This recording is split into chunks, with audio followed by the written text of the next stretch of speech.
Bilder teilen mit der ganzen Familie, die Zeiten, wo die Bilder auf der Anträge vergammeln, ist vorbei.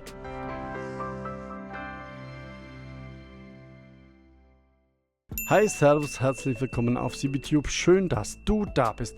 Mein Name ist Chris und heute geht es um diesen digitalen Bilderrahmen von Luakuk.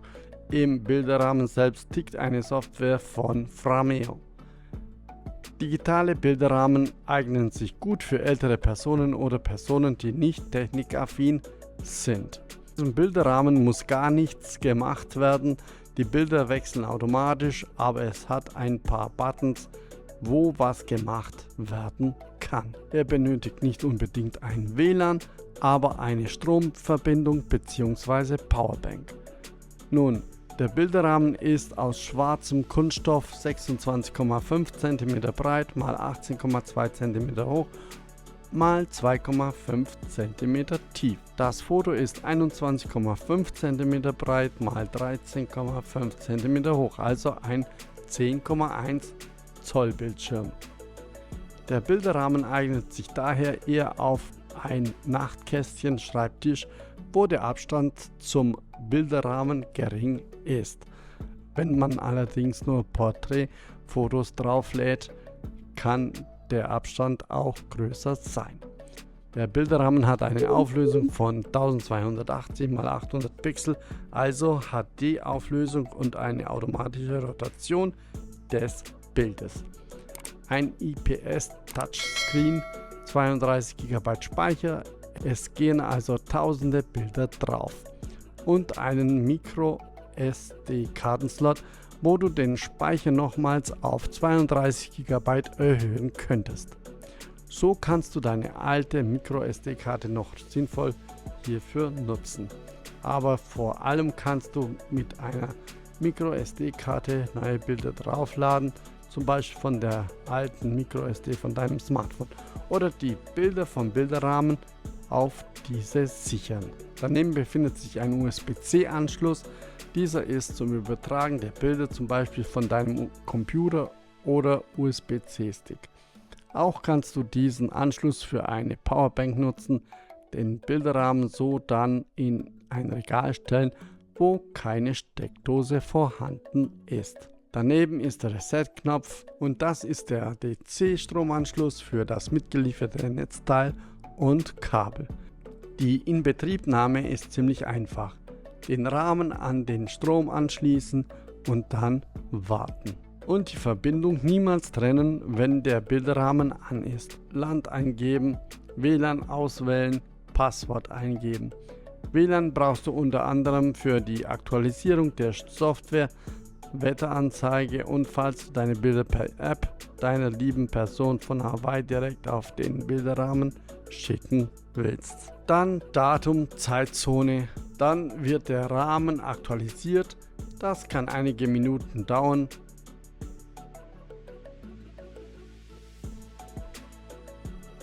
Danach startet der Rahmen nochmal neu. Dann fragt er dich, ob er aus einem Backup wiederherstellen soll. Hier als Neu einrichten tippen, dann hier dem Rahmen einen Namen geben, falls du mehrere hast, dass du diese unterscheiden kannst. Und den Ort des Rahmens, also in meinem Fall Wohnzimmer. Und das war's schon. Nun wird dir eine kurze Anweisung gezeigt, wie du einen Code erstellst und diesen dann deinen Freunden oder Verwandten weitergeben kannst, so dass diese dir Bilder auf deinen Fotorahmen schicken können.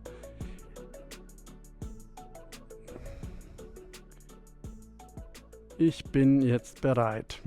Okay, fertig. Ja, du kannst jetzt Freunde hinzufügen oder einfach von deinem Computer deine Lieblingsbilder erstmal rüberschieben auf den Rahmen. Ich bevorzuge erstmal die altmodische Art. Du verbindest den Bilderrahmen mit einem USB-C zu USB-A-Kabel mit deinem Computer. Explorer aufrufen. Ich mache das immer so, dass ich zwei Fenster aufmache, dazu Windows-Taste und E drücken und das Ganze zweimal. Einmal von der Quelle und einmal, wo sie hin müssen.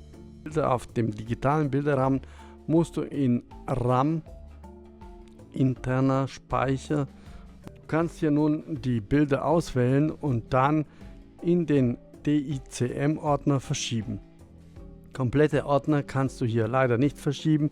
Du kannst sie schon verschieben, nur werden sie von der Software nicht erkannt. Aber das ist auch egal, weil du kannst auf dem Bilderrahmen ganz einfach Ordner erstellen, benennen und diese je nach Wunsch anzeigen lassen. Diese kann ich alle locker flockig markieren, gehe hier auf dieses Symbol und sage, erstelle ein neues Album. Oder kann hier das Bild zu einem vorhandenen Album hinzufügen.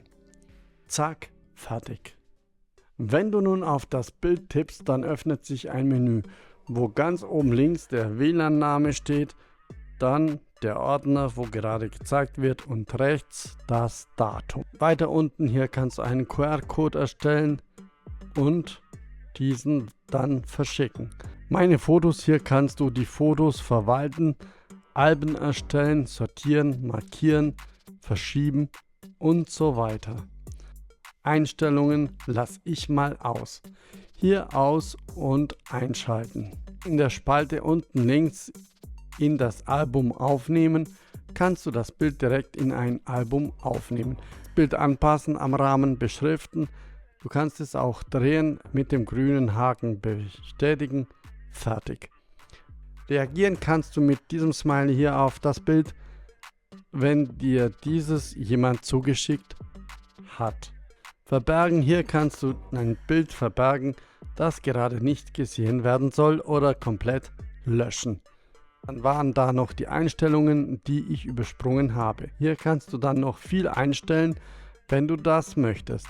Mein Rahmen, alles über den Rahmen wie Name, Ort, Sprache, Wetterstation, Datum, Zeit und so weiter. Unter Fotos verwalten kannst du schauen, wie viel Speicherplatz du noch frei hast. Fotos verwalten, verschieben, löschen, drehen, wie schon im vorherigen Menü schon gehabt.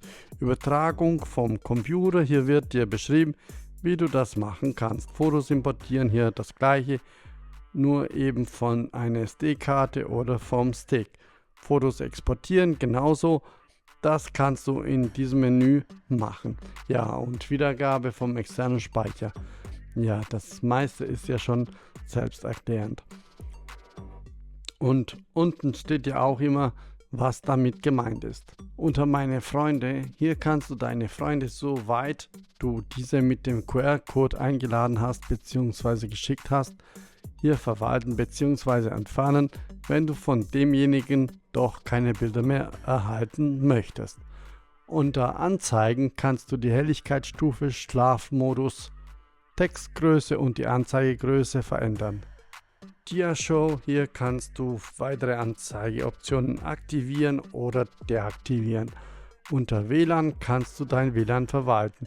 Ja, Benachrichtigungen, ja, hier kannst du halt festlegen, wann es bimmeln soll.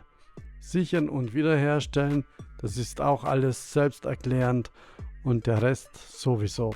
Du kannst den Bilderrahmen horizontal oder vertikal aufstellen oder an die Wand hängen. Alles ist möglich. Ich bin hiermit zum Ende gekommen vom digitalen Bilderrahmen und wünsche dir viel Spaß damit. Den Link dazu findest du in der Videobeschreibung. Ich hoffe, das Video hat dir weitergeholfen.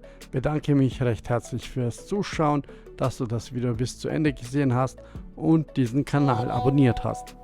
Würde mich auf einen Kommentar unterhalb des Videos sowie einen Daumen von dir nach oben freuen. Hau rein, genieß dein Leben, pass auf dich auf, bleib vor allem gesund und schau mal wieder herein. Tschüss, Ade und ciao, ciao.